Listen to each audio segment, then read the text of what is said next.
these fatal traffic accidents involving key workers in New Jersey war plants makes it imperative that we open a second front against these unnecessary losses. Is this for immediate release, Commissioner? Yes, urgent. The loss of life or any disabling injury to a war worker means a definite setback to our war program. Yes, in time of war, we killed, we maimed our fellow countrymen without malice, without hatred, without thinking. It is the duty of this office to conserve the lives of the people and to improve traffic conditions.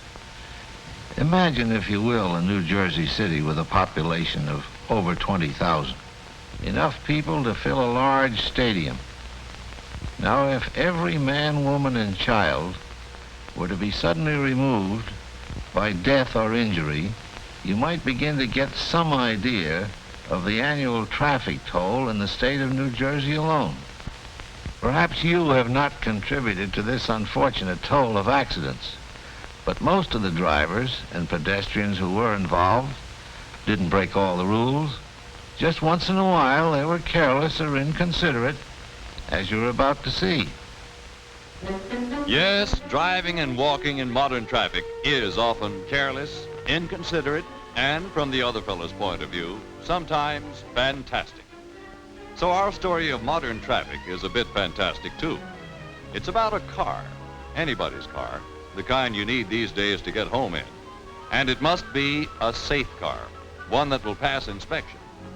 And then there's a driver, a guy named Joe Doakes. Yeah, he does look familiar. Sure, he lives on your street. Well, it seems that one day... Oops, sorry. Don't get sore, Joe. Just absent-minded, left his car in gear. Well, what do you know? So did you. Attaboy, Joe. Count 10. Maybe Joe will be different this time. No, there he goes again, pulling away from the curb without looking. Well, as we were saying, Joe didn't have much patience in traffic. Joe used to say, the trouble with accidents was they never happened to the right people. Now take a situation like this.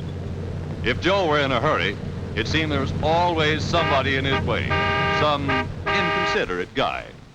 Well, if he can get around him and beat that light at the next corner, and here's a pedestrian with his eye on that signal light too. There goes the light. You see how it is? As Joe often said, these pedestrians are just as bad as drivers. Now look at that. As Joe says, traffic these days would drive a guy nuts. How do you like that? Didn't even close the door. Oh, what a mess. Well, let's leave Joe to straighten this one out while we get on with the story. Now, there was a street intersection not far from where Joe lived. He passed it every day. No signals or stop signs, not much traffic. One of those places where nobody bothered to slow down. A good place for an accident. Here comes a car now from one direction, and, uh-oh, here comes Joe from the other. And unless somebody slows down, it ought to happen right here.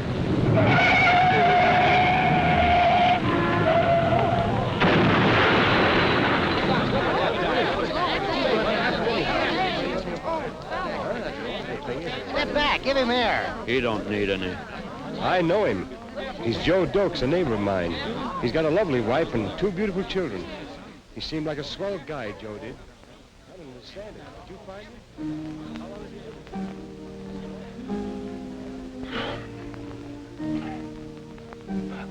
been? It wasn't my fault. I had the right of way. Must have been that other guy. I was only doing 15 miles an hour. Hey, where is that guy? I've been a careful driver all my life. Ask my wife, she'll tell you. I've been driving for 15 years, and I never... Come on, brother. No use wasting time with these mortals. They can't help you anymore. Oh, but they're my neighbors, my friends. They'll understand. I know them. Yeah, you used to know them. You're a dead duck now. Come on. Upsy daisy. We've got some tall explaining to do.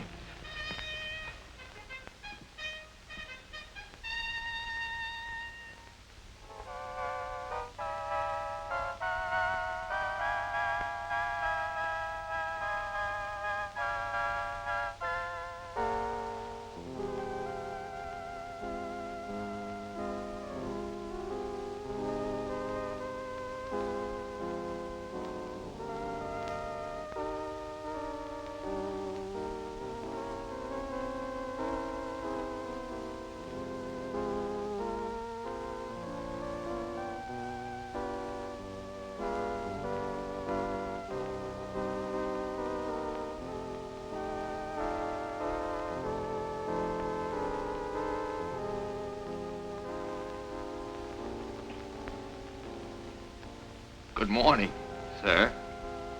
There are no good mornings here. What was your name?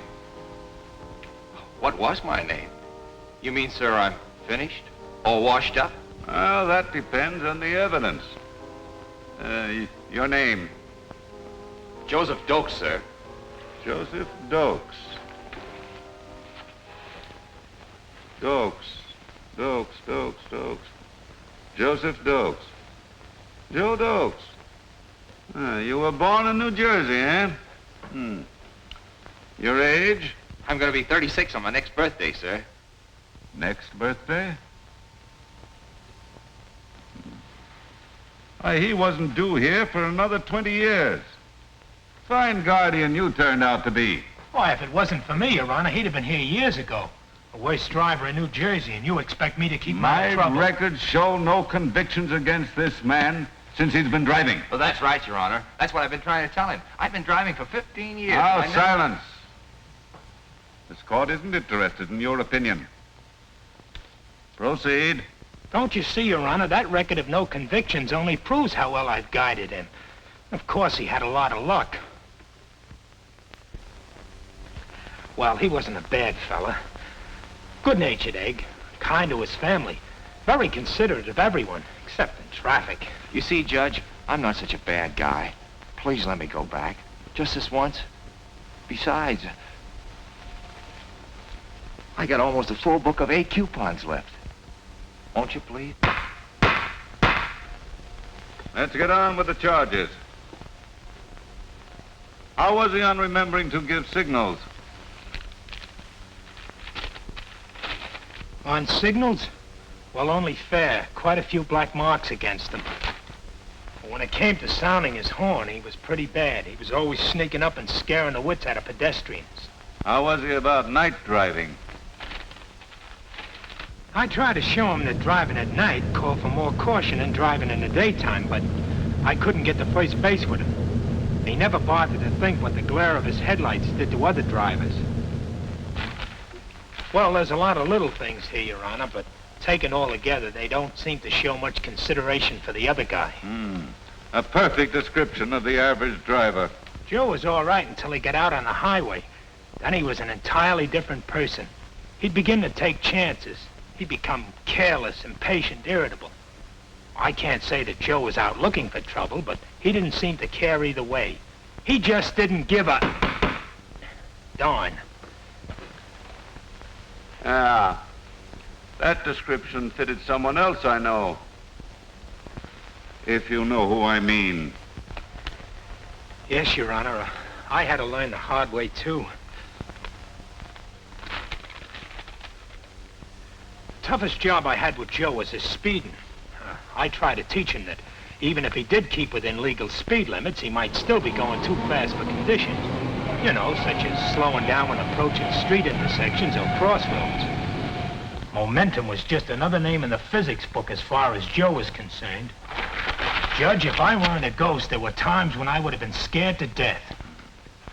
Joe's specialty was a right turn from the center of the street. He used to wow 'em with that one. He was never the least bit concerned about the drivers he'd cut off, or the pedestrians who had the right of way at the crossings. And then when we'd approach a stop sign, he'd never stop dead. Oh, no. He'd come down to a slow roll, sneak through, and then give it the gas. However, he did learn one thing that seemed to stick.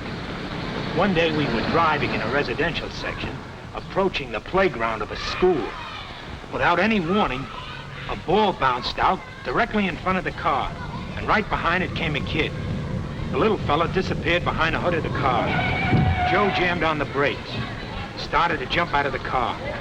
Then the little boy ran out with the ball clutched in his hand, unaware of his close call. Joe slumped back into the driver's seat. Couldn't go on. After that, I never had any trouble with Joe around schools. He'd crawl by at a snail's pace. You see, Your Honor, Joe had 2 kids of his own at that school. Yes, they're all that way when it gets close to home. A pity they don't always drive as though their own families were in danger. There was another bad habit Joe had. He'd hardly...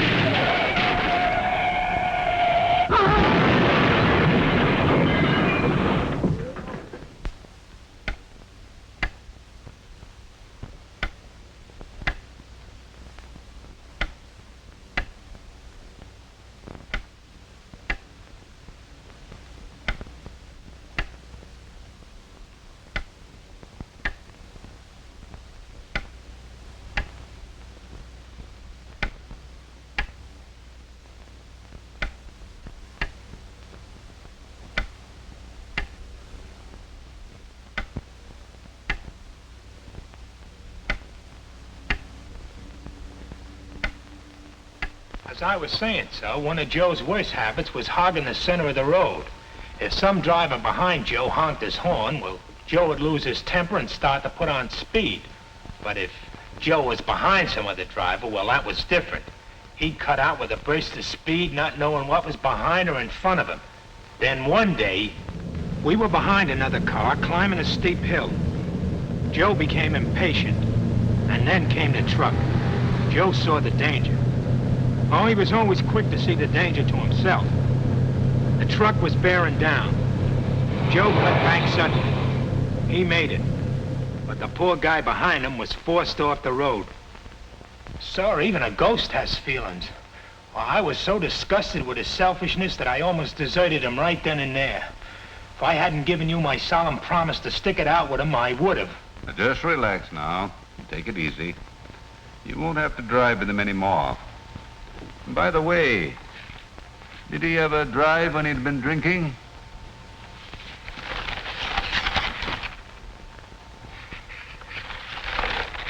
Well, sir, he... Guardian, I want the whole truth. Well, sir, Joe did take a nip occasionally. He wasn't really what you'd call a drinker. Just a cocktail now and then. You know how the boys are, Your Honor. Yes, I know how the boys are. I have a book full of those just a cocktail or two drinkers. Drivers and pedestrians, too. Dead ones. Just a cocktail or two. Any abnormal physical or mental condition due to drinking liquor is intoxication in this state. The careless driver or pedestrian is usually careless regarding the other fellow's rights and safety. But as to his own safety and well-being, he's downright selfish. Now, dilute that dangerous frame of mind with just a cocktail or two, and he even forgets about his own safety. That is one of the reasons why that clock ticked off a traffic accident in this state every 20 minutes. Incidentally, was there any traffic rule he didn't violate? Oh, yes, sir. I never hit and run. Oh. Well, if you had, you would have been booked in a lower court. So you never hit and run.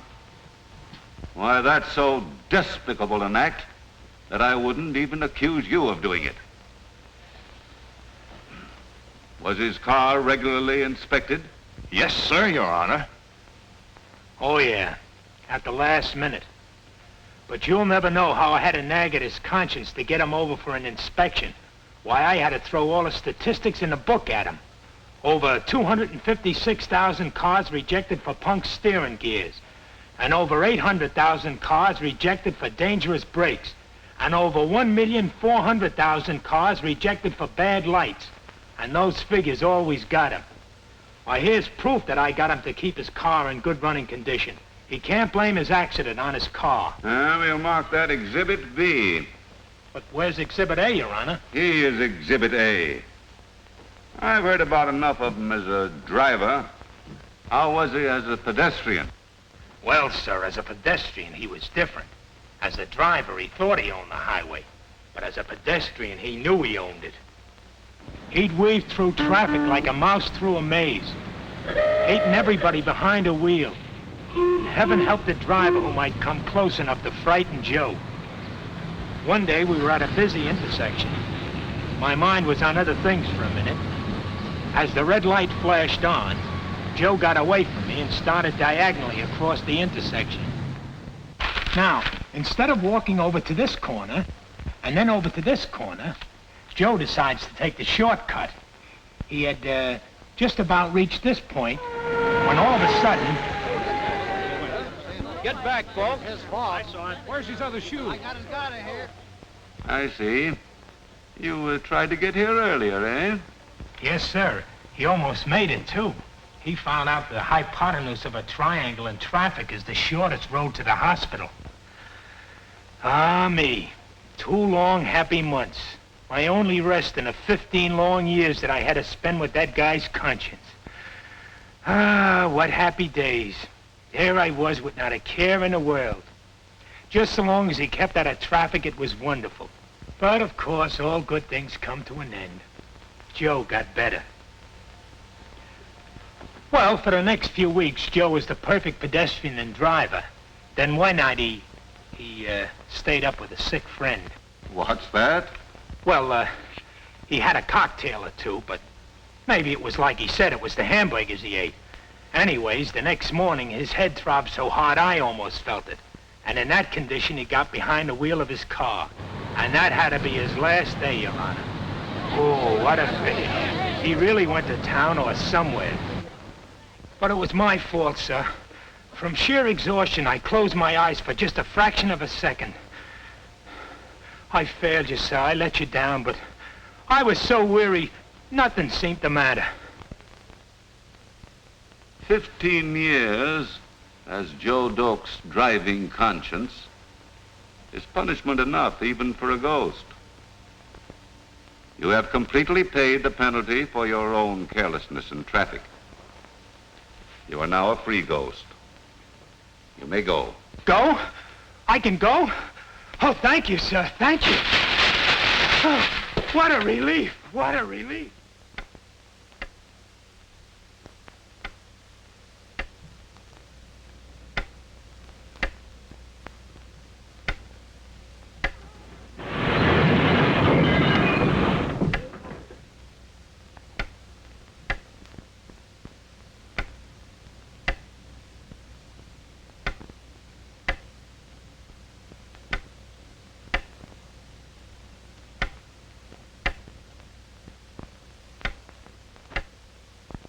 Stop it. Stop it. Why don't you stop it? Stop it? How I wish I could stop it.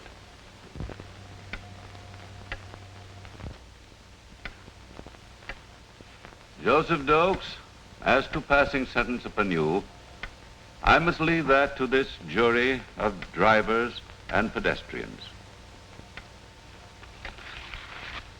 Ladies and gentlemen of the jury, before you retire to pass judgment on Joseph Doakes, please consider everything that you have seen. He was kind and considerate to everyone, except in traffic. On giving signals, he was only fair. He was inconsiderate on dimming his headlights. He wasn't too careful about speed. He seldom came to a full stop at stop signs. He frequently hogged the road and sometimes passed on hills. I must say, in his favor, that he did have regular car inspections. And now, most importantly, before you hand in your verdict, think. Consider carefully your own qualifications as a driver and a pedestrian. Are you qualified to pass judgment on Joe?